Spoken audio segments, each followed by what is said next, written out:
Welcome to Mama Says. Today, Mama's making grilled cheese. I got to start by shredding the cheese. I like to use cheddar. You don't have to use cheddar. You can use Kraft Singles or whatever. I like to use cheddar. And I usually have a bag of it shredded in my drawer in my fridge. I like to buy a big brick of it and then shred it and put it in the bag because I feel like it's got less preservatives in it than the kind you buy that's already shredded, because I don't know what they coat that stuff in. There's some powdery something on it to keep it from sticking together. So in an effort to avoid that, I do it this way. Plus I think it ends up being quite a bit cheaper. So I'm using my grater and I've got it on top of a paper plate to collect the cheese. We just had a birthday party here last night and we've got extra paper plates and I don't like to waste anything, so I'm using a birthday paper plate to collect all of our shredded cheese.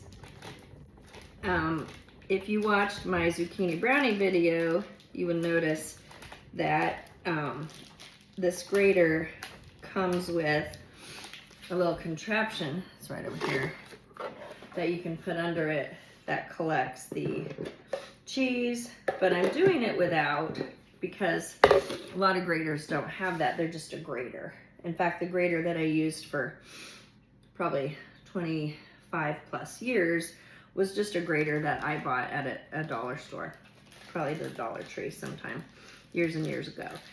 And it worked for me for years and it still works. I still have it. But I did like the feature of this one to have that little collection container.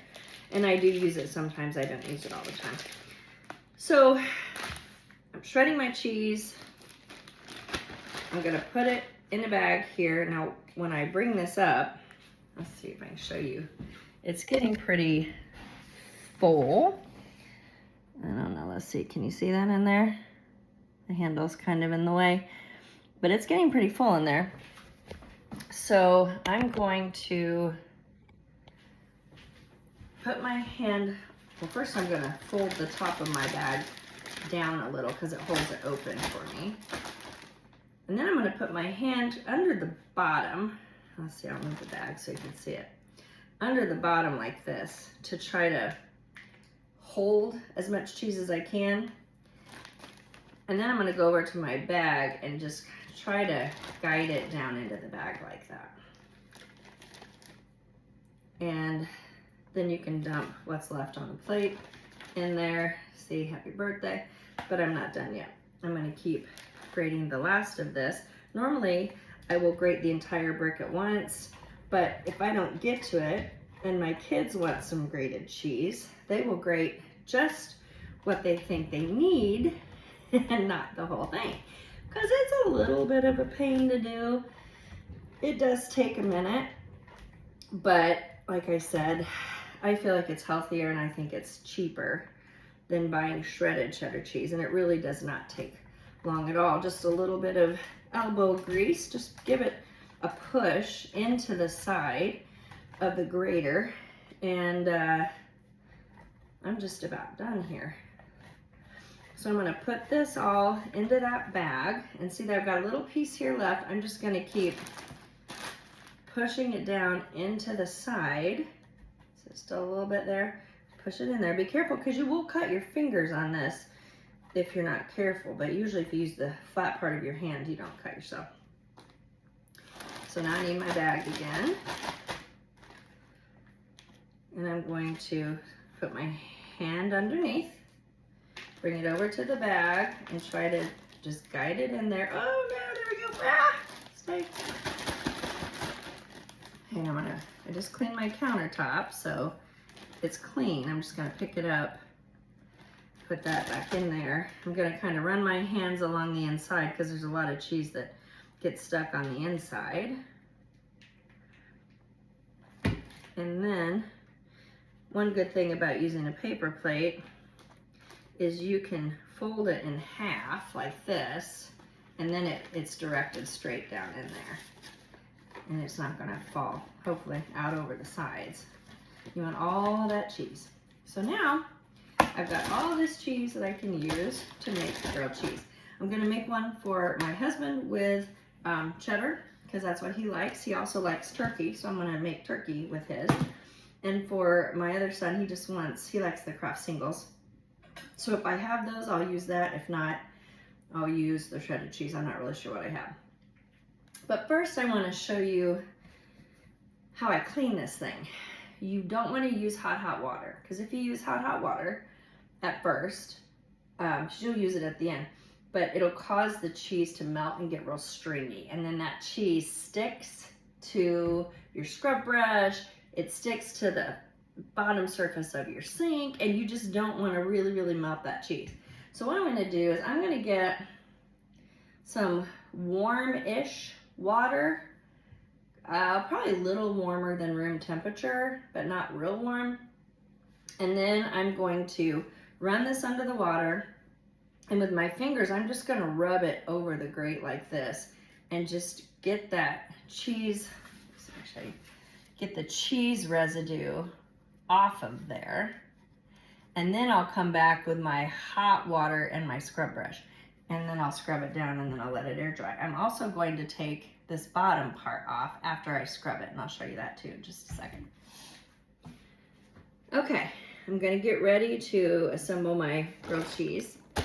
I always grew up putting butter on the outer side of the bread, but I learned not too terribly long ago to use, instead of butter, use mayonnaise.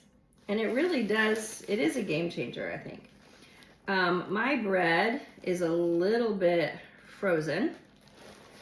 It has been in the freezer. I got this bread. My mom and her church I grew up in, they run a food pantry. And when I was down there last time, another food pantry had received a huge delivery of bread, and they had leftovers, so they brought it to my mom's, and I ended up bringing a loaf or two home with me. I didn't need it at the time. I put it in the freezer. So now I'm getting it out because I need it. All this to say, number one, if you need food, there are lots of food pantries around that can help you with the things that you need, and do not be too prideful to go. I've taken stuff home myself, and I use it, like this bread. Also, bread keeps in the freezer. It thaws very nicely. You won't even know that it had been in the freezer. It's great. So I am going to move this out of the way so you can see. And I'm going to do just a little bit of mayo on here, not a ton. And then I'm using my spatula spreader I told you about, my Cutco knife. Again, I do not get anything from them. I am not a paid advertiser. I just like their products. And I'm going to just put a very thin spreading of mayo on my bread.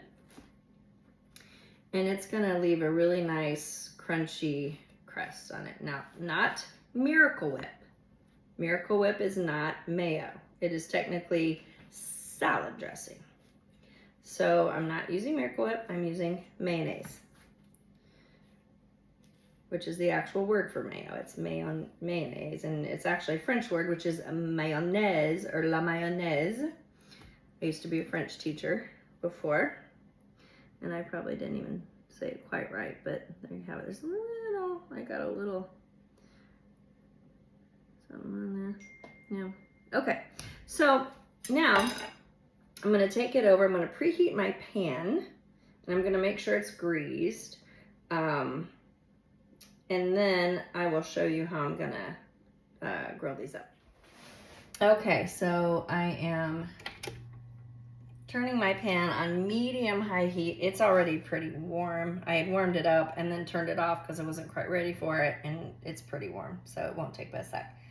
So I put it on medium heat. You don't want it on too high, because if you turn it on too high, what's gonna happen is the outside of your bread's gonna get really, really toasted and maybe even burnt, and your cheese will not be melted yet. So you need to do it slowly enough that it rests on the heat long enough for the cheese to actually melt. So I'm gonna first do, and this spatula, I think I got at the Dollar Tree. I like this guy. I've got my first 2 pieces of bread that has mayo on it, and the first one, this is my mayonnaise side. I'm gonna put this side down. And then I'm going to use Kraft singles for this one because my younger son likes the Kraft singles. So you just peel the cheese off. And I like to use 2. If you really were feeling ambitious, you could use 3. Maybe I will grab another one because this is a big piece of bread. I like them really cheesy and really gooey. So I think maybe I will. But I'm going to break my cheese now a little bit and cover the parts of the bread that weren't covered. And then I'm gonna grab one more real quick. Because like I said, I like it extra gooey. And I'm gonna make it for other people how I like it unless they tell me otherwise. I'm gonna put that one right in the middle. And then my other piece of bread, this is my mayonnaise side. This goes on the outside. You want the mayonnaise on the outside, or butter. You can use butter if you want, because that's what's gonna make it crunchy and look toasted. So I've got this on here, and it'll take a couple of minutes. I don't know how long it'll take, but you kind of keep your eye on it, and it's easy with the singles to keep an eye on it because you can see the cheese melting. So you can see the mayo on my bread, and you can see the cheese there, and I just put it on there, so the cheese has not started to melt yet. But I've got my oven, it's still dirty, on medium. And if you're gonna make a bunch of these in a row, after the first one, you might need to turn it down a little bit. And you'll know when you're making it and you check it and you're like, oh dang, that's really getting toasty down there and my cheese isn't melted. Turn it down. Turn it down to maybe about here so that your outside has time to get toasty, but not too toasty, and your cheese has time to melt. So this has only been on, probably not even a minute since I've been talking to you. So I'm gonna pause this and come back in probably about 2 minutes. Okay, it's only been about a minute, but you can already see cheese is starting to melt. And if I pull this up, you'll see it melting there. You can kind of see on that corner how it's melting. The rest of it is starting to, it's not yet, but I probably need to flip it over now and see what the other side looks like. So you just put the spatula under there and then just carefully flip it over. Ooh, look at that. That is beautiful. That is perfect. And it's only been a minute and a half, maybe 2. So now I've flipped it over, and by the time the other side is toasted, the cheese should be pretty well melted. And if I lift it up, it's not totally melted on that other side yet. It is melted to the top side. It hasn't melted onto the bottom side yet. So we'll give it another minute or so, and then we'll check it again. Okay, I'm ready to check my other side. Flip. Ooh, looks good. It's even a little dark, but you can see the cheese over there all melting. Now, if for some reason you cook a grilled cheese and it's darker than you like, one trick, I like it like this. This is not too dark for me, but you can take a knife and scrape that outer crunch off a little bit, and then you probably won't even notice, because I had to do that a number of times also.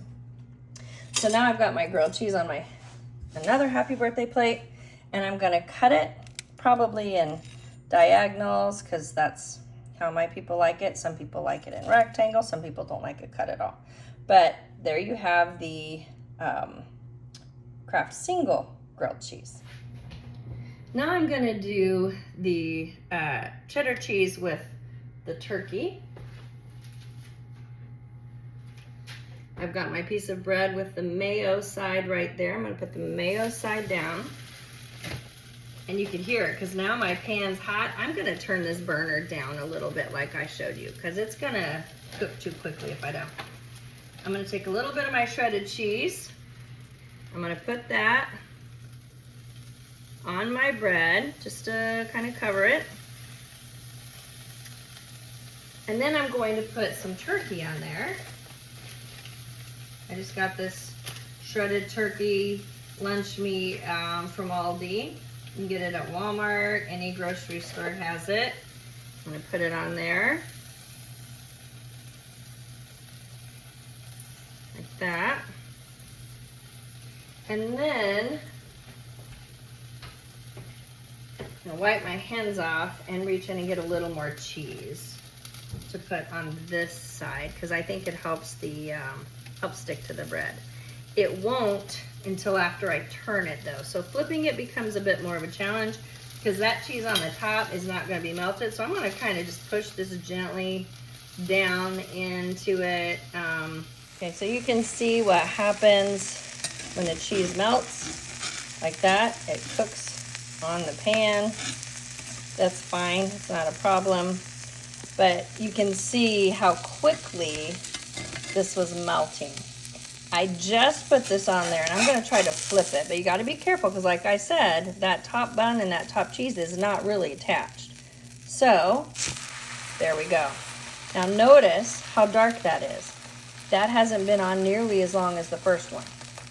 So I did turn my heat down and I might turn it down just a touch more.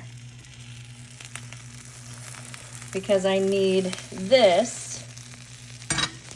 I need the cheese to melt. Now this is cheese right here. It's fine, nothing wrong with it. You can pick it off if you want. You can eat it. I'm gonna eat it. I like it. But you can see here, my cheese is melted to my turkey. Now my turkey's getting warm and the cheese on the other side is melting. And I'm gonna flip over again, see how we're doing. Looks pretty good. You can see the cheese is melted there. So the thing with this one, the cheese probably will not get quite as melty as the other one, but it should be fairly melty. If that's too dark for you, use a knife with a serrated edge. Remember, that's the bumpy edge. And you can kind of scrape that off gently. I do it over the sink and let the black part fall into the sink. I could do it over here on the top a little bit with one hand. But there you go. See, there's a little bit on there. You can do that too. So I'm gonna get a plate and put that on there. Okay, so my grilled cheese is done here. And what I'm gonna do, let me turn this way a little bit. There we go. I'm gonna use my serrated edge knife. This is the same one I've been using. And to cut my sandwich, remember, with a serrated edge, you use it like a saw. You move it back and forth. You don't just push down on it with force. So I'm going to saw it like this, and I'm putting just ever so slightly pressure going down as I'm using it, but I'm letting the sawing action do most of the cutting for me. Now, there you have it.